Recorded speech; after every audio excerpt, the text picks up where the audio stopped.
అద్భుత చైనా, అందమైన చైనా, ఎదిగిన చైనా, పరిగెత్తిన చైనా, కులం లేదు, మతం లేదు, వర్గం లేదు, వర్ణం లేదు, ప్రతి ఒక్కళ్ళు ధనవంతులే చైనా. ఇది మనం వినడానికి బాగుంటుంది. ఇక్కడి నుంచి వెళ్ళినోడు రోడ్డు మీద చూసింది ఎవడో చెప్పింది వినడానికి బాగుంటుంది.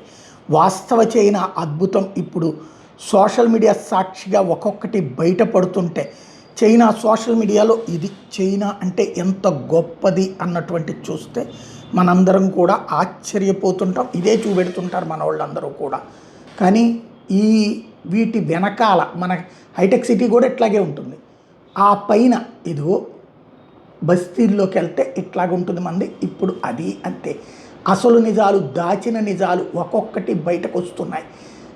ఇంతకాలం పాటు మీడియాని, సోషల్ మీడియాని మేనేజ్ చేసినటువంటి నిజాలన్నీ బయటకు వస్తుంటే దాన్ని దాచడానికి నానా తిప్పలు పడుతున్నటువంటి పరిస్థితి అయితే కనబడుతుంది. చైనాకి సంబంధించిన ప్రతి ఒక్క విషయము కూడా ఇప్పుడు బయటకు వస్తున్నాయి. బయట ఉన్నటువంటి వాళ్ళకి చెప్పేది ఒకటి, జరుగుతున్నది ఒకటి అన్నటువంటిది బయట పడుతూ ఉంటే దాన్ని కవర్ చేయడానికి అతి పెద్దదైనటువంటి ప్రయత్నం అయితే జరుగుతుంటుంది. చైనాలో చివరికి యాంటీ ఇండియన్ కంటెంట్ ఎట్లాగా చేస్తారో తెలుసా? ఇదిగో ఇలా ఇండియాకి సంబంధించి వ్యతిరేకంగా కథలు నడపడం అన్నటువంటి దానికి సంబంధించినటువంటి విజువల్స్ దగ్గర నుంచి ప్రతి ఒక్కటి వస్తుంది. మోడర్న్ రైల్వే ఇన్ఫ్రాస్ట్రక్చర్ ఇది, దానికి సంబంధించినటువంటి దృశ్యాలు. ఇది రైల్వే ఇట్లా మన మెట్రో దగ్గర ఉంటే మనం కుప్పలు తెప్పలు స్టోరీలు రాసుకోవచ్చు. కాక్రోచ్లన్నీ అక్కడే కూర్చుంటాయి, అక్కడే ఈత వేస్తూ మరి మన వాళ్ళు ఇంటర్వ్యూలు చేసి ఉంటేవాళ్ళు. బట్ అక్కడ అలాగే పెడతారు, అలాగే చెప్తారు. అట్లాగే అద్భుతం అని చెప్పేటటువంటి ప్రతి వ్యవహారం ఈ రోజున బయటకు వస్తున్నది. దాంతో చైనాకి సంబంధించినటువంటి అసలు నిజాలు ఇప్పుడు బయటపడుతున్నాయి. దాచేస్తే దాగినటువంటి విషయాలు, ఒరిజినల్ పిఆర్ ప్రాపగాండా ఎట్లా ఉంటుంది అన్నటువంటివన్నీ ఇప్పుడు అంటే భారత్ మీద విష ప్రచారం చేయడానికి జరిగినటువంటి ప్రయత్నాలన్నీ ఇప్పుడు రివర్స్ అవుతున్నాయి. చైనా వాళ్ళు చేసేటటువంటి అధోశాఖలన్నీ కూడా ఇప్పుడు బయటకు వస్తున్నటువంటి పరిస్థితి.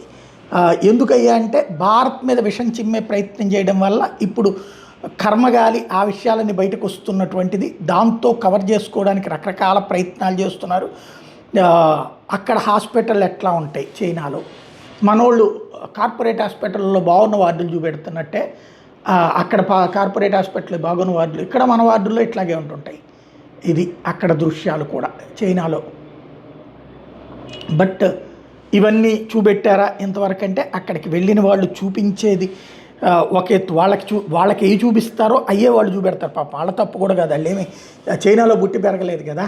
ఇక్కడి నుంచి అక్కడికి వెళ్ళినప్పుడు అక్కడ ఉన్న ప్రభుత్వం ఎక్కడికి అనుమతించిందో అక్కడికి అది చూసిన వెంటనే అబ్బా అద్భుతం, అసలు చైనా సూపర్, ఇంకా మనం ఎందుకు పనికి వస్తాం, మన దేశాన్ని మూసేస్తే పోతుంది, పక్క దేశానికి వెళ్ళొస్తే పోతుంది అనేటటువంటి కోణాన్ని బాగా ప్రొజెక్ట్ చేసుకొస్తుంటారు.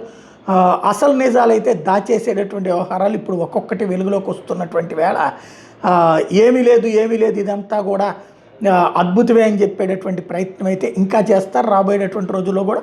ఇక దాచడానికి లేదు, అక్కడ ఉన్నటువంటి లోపాలేంటో ఇప్పుడు ప్రజలందరికీ అర్థమవుతున్నాయి. భారతీయులకి ఇంతవరకు చైనా గురించి చెప్పిన అద్భుతాలలో అసలు నిజాలు దాచేశారన్న విషయం తెలిసిన తర్వాత ఇప్పుడు దాన్ని డైవర్ట్ చేసేటటువంటిది మళ్ళీ రాబోయేటటువంటి రోజుల్లో కథలు మార్చేటటువంటి అవకాశం అయితే ఉంటుంది. దాన్ని ఎవరైనా సరే ఏం చేయలేం.